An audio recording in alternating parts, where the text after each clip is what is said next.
Hello बच्चों, चलिए प्रश्न को देखते हैं। प्रश्न है SO3 अणु की संरचना बनाइए। तो चलिए बच्चों इस प्रश्न की मुख्य अवधारणा की बात करें। मुख्य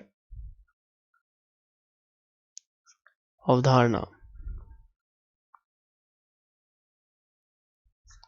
तो बच्चों जैसा कि हमसे प्रश्न पूछा है SO3 की संरचना के बारे में।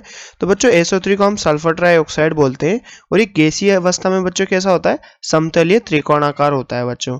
और ये कैसे आणविक स्पीशीज के रूप में होता है। तो बच्चों SO3 के अंदर SO3 ये इसको क्या बोलते हैं बच्चों, सल्फर ट्राइऑक्साइड।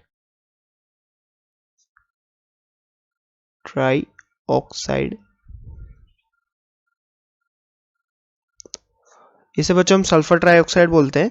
और ये बच्चों कैसा होता है, गैसीय अवस्था में। अगर इसकी गैसीय अवस्था में बच्चों इसकी संरचना कैसी होती है, समतलीय त्रिकोणाकार, समतलीय त्रिकोणीय।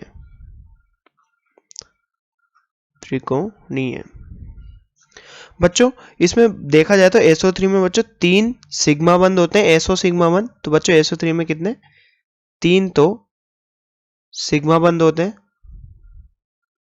SO। बच्चों 3 ही यहां पर क्या होते हैं, पाई बंध। और ये भी बच्चों कैसे होते हैं, SO। बच्चों यहां पर अगर इनके बॉन्ड एंगल की बात की जाए, बंध कोण की बात की जाए, तो OSO इनके बीच का जो बंध कोण होता है बच्चों कितना होता है, 120 डिग्री से, एक तो 120 डिग्री का। और बच्चों यहाँ पर इसके बात करें कि इसकी संरचना कैसे बनती है, तो यहाँ पर सल्फर का हम इलेक्ट्रॉनिक विन्यास देखें बच्चों। ये सल्फर का इलेक्ट्रॉनिक विन्यास।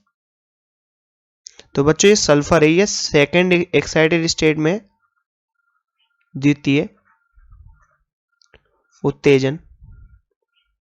बच्चों सल्फर की अगर द्वितीय उत्तेजन अवस्था है, उत्तेजन अवस्था। तो बच्चों सल्फर की द्वितीय उत्तेजन अवस्था में यहाँ पर SO3 बनाता है। तो हम यहाँ पर बात करें क्या होता है, 3S के बाद 3P और उत्तेजन बनने के कारण बच्चों यहाँ पर 3D। तो ये द्वितीय उत्तेजन अवस्था में ये यहाँ बनाता है ये। तो बच्चों यहाँ पर 3S में 1 इलेक्ट्रॉन और ये 3P में बच्चों 1 इधर।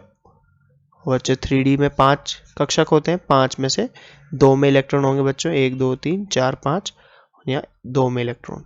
तो बच्चों ये जो है ये शुरुआती 3 जो यहाँ पर sp2 संकरण दर्शाएंगे बच्चों, sp2 संकरण।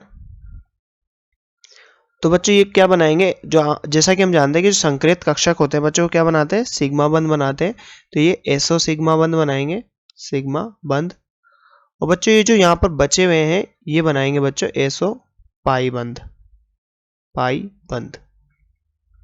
तो बच्चों यहाँ पर SO3 का निर्माण तो ऐसा होता है, ये पाई बंध ऑक्सीजन के साथ बनाते हैं। और बच्चों यहाँ पर SO3 की संरचना की बात की जाए तो यहाँ पर सेंट्रल मेटल एटम माने केंद्रीय परमाणु क्या होता है बच्चों, केंद्रीय परमाणु। तो बच्चों यहाँ पर केंद्रीय परमाणु होता है सल्फर। और बच्चों सल्फर के तीनों ओर सिग्मा बंध के साथ ऑक्सीजन जुड़े होते हैं बच्चों। इसकी समतलीय त्रिकोणीय संरचना होती है और ये ऑक्सीजन जुड़े होते हैं। अब बच्चों बात करें यहाँ पर, ये तो सिग्मा बंध संकरित बंध हो गए, सिग्मा बंध। अब बच्चों यहाँ पर पाई बंध भी बनेगा SO के साथ। तो बच्चों ये पाई बंध। अब बच्चों ऑक्सीजन पे सब पे लोन पेयर होगा, 1 2 1 2 1 2 1 2। और बच्चों यहाँ पर बात करें तो इनके मध्य कितना बंध कोण था, 120 डिग्री का। तो हमने यहाँ पर 120 डिग्री का एक बंध कोण, 120 डिग्री। और बच्चों इनकी बंध लंबाई कितनी होगी, यहाँ पर बात करें तो बंध लंबाई होगी बच्चों 142 पिकोमीटर, 142 पिकोमीटर। और बच्चों यहाँ पर बंध कोण कितना, 120 डिग्री।